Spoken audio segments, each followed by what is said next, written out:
So we are back again to continue with our discussion on the natural vegetation.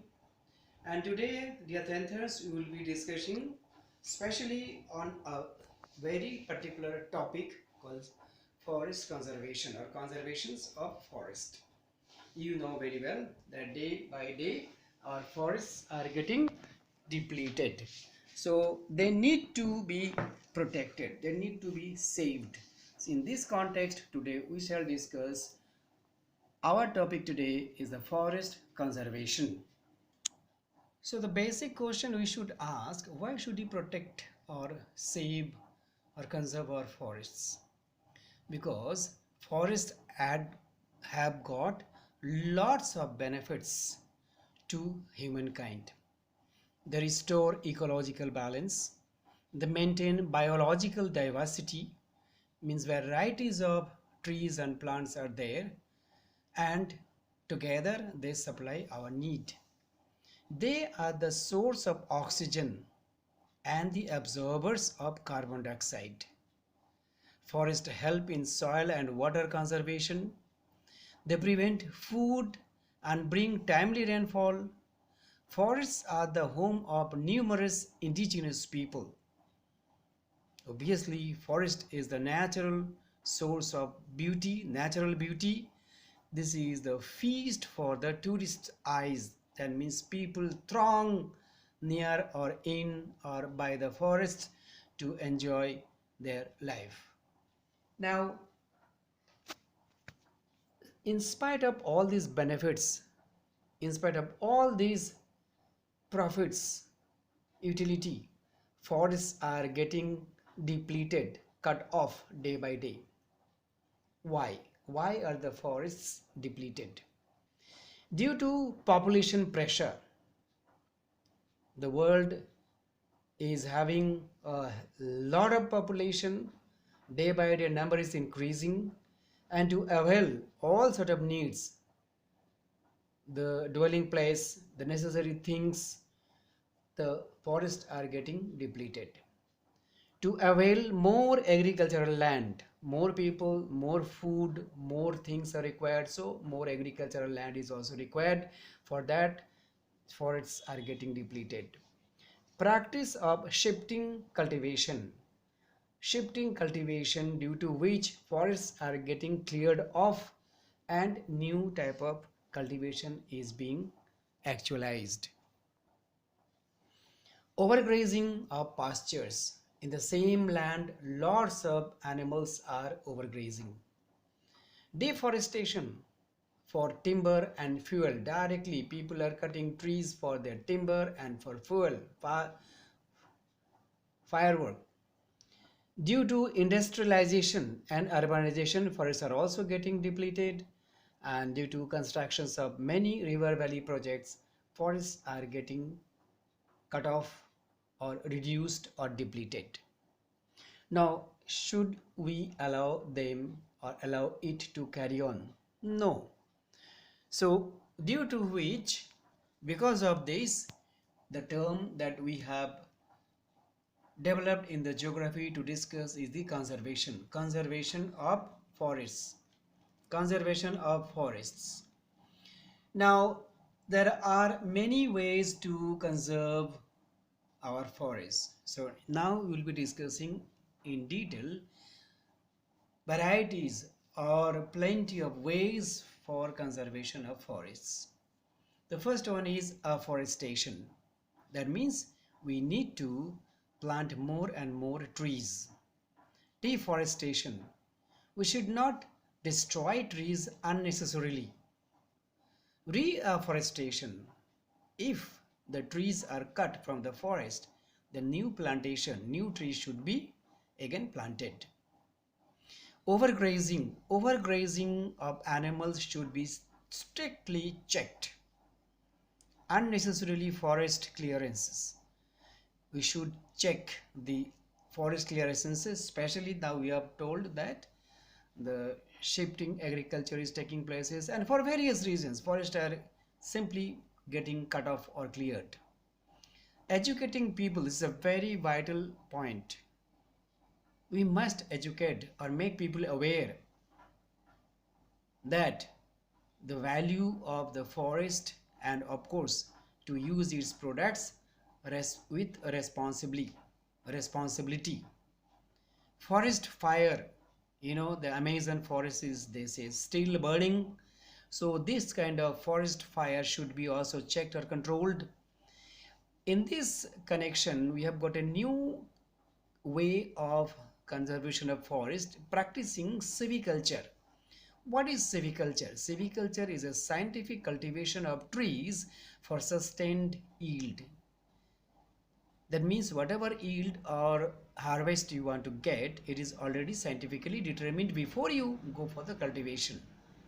Now, this silviculture is, from ICSE board of point of view, is a 1-mark question, is quite natural. National parks.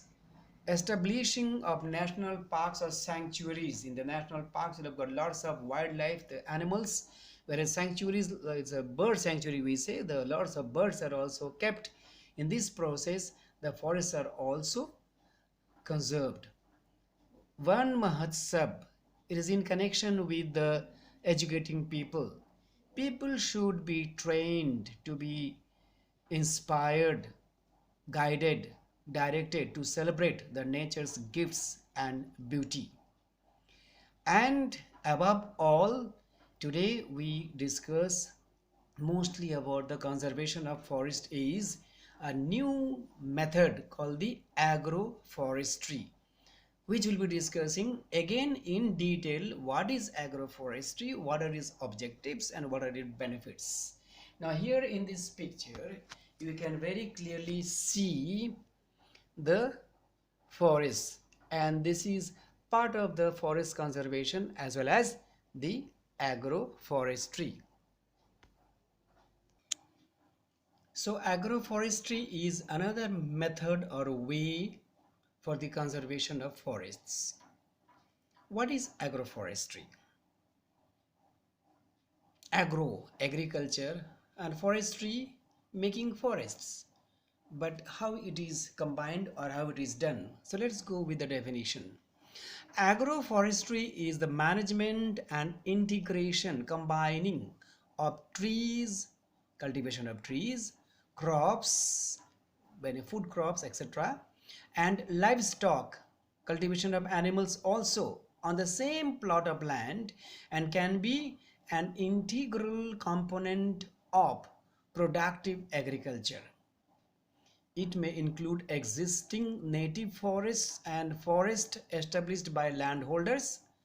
The main goal of agroforestry is to combine, integrate both the modern as well as the traditional land use systems, where trees are managed together with crops and animal production. So, dear children, agroforestry from your examination point of view is an important topic. You should know what is agroforestry. Now, what are the objectives of agroforestry? Obviously, it is to reduce pressure on natural forests, to check soil erosion, to maintain natural fertility of soil, to maintain ecological balance, and to make the best use of all the available resources. Now in this picture you will see an example of an agroforestry. You have got the animals as well as the land. There is a grazing land, at the same time lots of trees. So we need to know the benefits of agroforestry. It is in these 3 main terms that we have explained what are the benefits of the agroforestry. Agroforestry is a method to conserve forests, at the same time to increase the productivity of the soil. That means fertility of the soil and the growing of crops and other necessary things that we do cultivate. So it is in three terms: the productivity, the sustainability, and the adaptability. Now, benefits of agroforestry. They can control runoff or and soil erosion. They can maintain soil organic matter. They can maintain favorable soil properties. They can lead to more closed nutrient recycling or cycling. They can check the development of soil toxicities. They utilize soil energy more efficiently. They can lead to reduced insect pests and diseases. They can be employed to reclaim eroded land. Trees can probably increase nutrient inputs. The decomposition of tree and pruning can substantially contribute to maintenance of soil fertility. Agroforestry can provide more diverse farm economy. And we end today's discussion with this picture of agroforestry, where you can see that trees are also planted and crops are also planted. And earlier picture we also have shown you that beside this there also animals farming are also part of it. So forest, crop growing, animal farming, all these three or even more together make the agroforestry. With this, we come to the end of today's discussion. Stay well and keep well.